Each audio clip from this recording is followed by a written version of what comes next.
We have to really get the conservative media on top of this, too.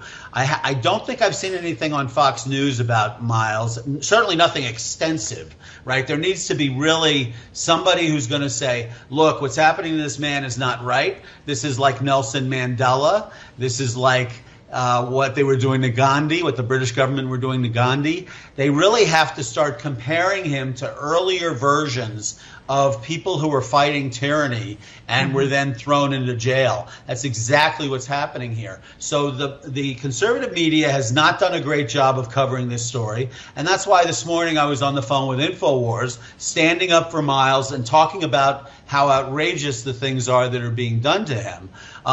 This has got to be stopped, and we have to stop it now, because what's happening is the Soviet Union, the Soviet power infrastructure, and the CCP power infrastructure were very good at putting down honest opinions and people fighting passionately for other people. Yes.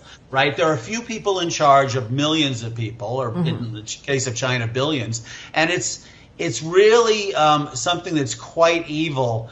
It's starting to happen in this country. So when you imprison somebody with a political difference to you, like Solzhenitsyn in Russia, who was a famous political dissident, Miles Guo is along the lines of an Alexander Solzhenitsyn, and it's really got to stop. And the conservative media has to band together. That means everybody. That means not just Real America's Voice, not just your channel, but the fact is we all have to jump on this as being very important, because China is the #1 issue.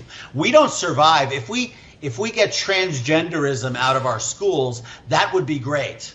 But as long as we have the CCP infiltrations going on over here, and as long as our president and his administration and our government is in bed with the Chinese, we're going to have a real problem accomplishing anything.